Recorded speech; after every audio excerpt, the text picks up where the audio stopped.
तो चलिए आज बात करते हैं एक ऐसी प्राचीन जड़ी बूटी की जो आजकल वेलनेस की दुनिया में हर जगह छाई हुई है। अश्वगंधा। अब ये सुनने में एक पहेली जैसा लगता है ना? एक तरफ घोड़े जैसी ताकत और दूसरी तरफ मन की शांति। भला ये दोनों चीजें एक साथ कैसे हो सकती हैं? लेकिन यकीन मानिए, इसी पहेली में छिपा है अश्वगंधा की असली शक्ति का राज। तो इसे समझने के लिए शुरुआत करते हैं इसके नाम से ही, क्योंकि जो पहला सुराग है वो वहीं छिपा हुआ है। अश्व यानी घोड़ा और गंधा यानी महक।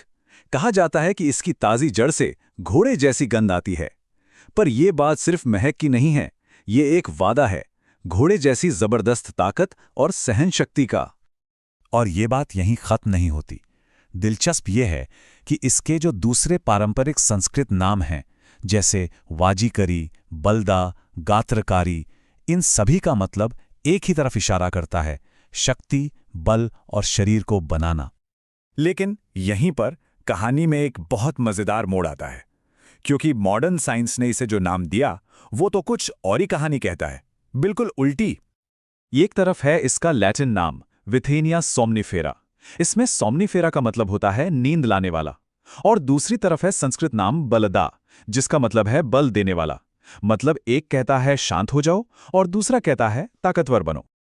तो सवाल फिर वही है कि आखिर एक ही जड़ी बूटी एक साथ शांत करने वाली और एनर्जी देने वाली दोनों कैसे हो सकती है?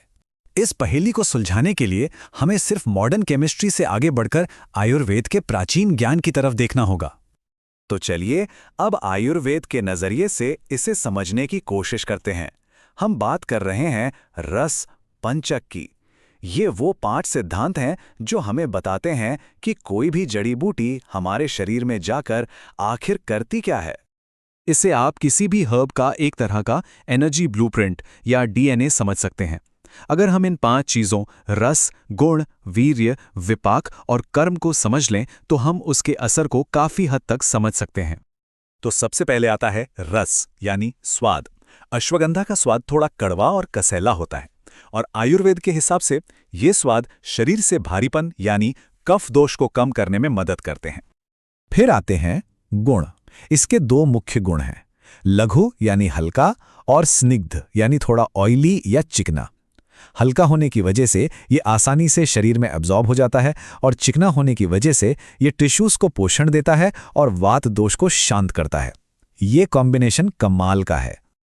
इसके बाद है वीर्य यानी इसकी तासीर। अश्वगंधा की तासीर गर्म होती है, और यही गर्मी मेटाबॉलिज्म को बढ़ाती है और शरीर में ठंडक और सूखेपन से जुड़ी वात की समस्याओं जैसे कि जोड़ों के दर्द में बहुत फायदा करती है। लेकिन अब आता है सबसे दिलचस्प हिस्सा, विपाक यानी पचने के बाद इसका असर।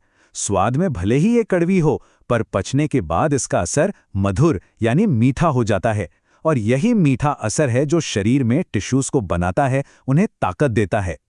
तो अब पूरी तस्वीर को एक साथ देखिए। इसके कड़वे और गर्म गुण कफ को कंट्रोल करते हैं, जबकि इसका मीठा और चिकना असर वात को शांत करता है। मतलब ये एक ऐसा अनोखा शक्तिवर्धक है जो शरीर को मजबूत तो करता है, पर बिना किसी टॉक्सिन या भारीपन के।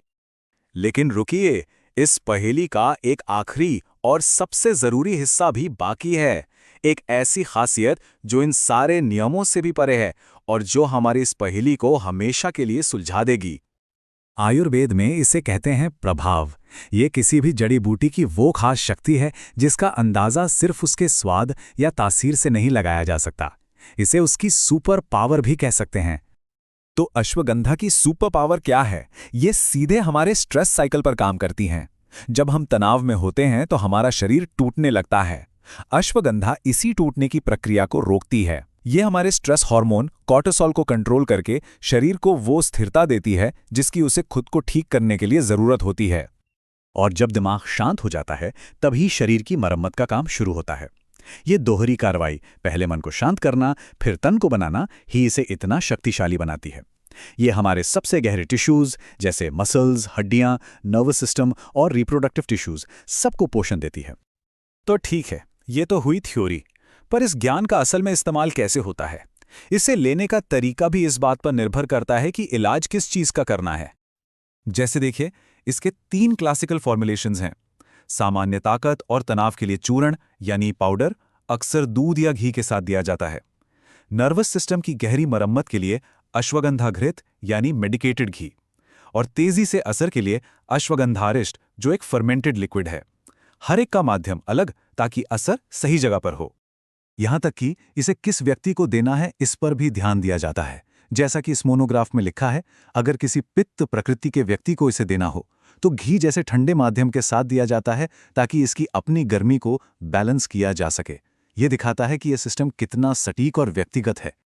तो अब रहस्य खुल चुका है। अश्वगंधा शांत करने या मजबूत करने में से कोई एक काम नहीं चुनती, बल्कि ये शरीर को मजबूत करने के लिए ही मन को शांत करती है। पहले सिस्टम को स्थिर करना और फिर उसे फिर से बनाना, यही एक असली रसायन की पहचान है। ये हमें सोचने पर मजबूर कर देता है ना, कि स्वास्थ्य और संतुलन के न जाने और कितने ऐसे प्राचीन रहस्य हैं जो हमारी आज की समस्याओं का समाधान लिए बस फिर से खोजे जाने का इंतजार कर रहे हैं।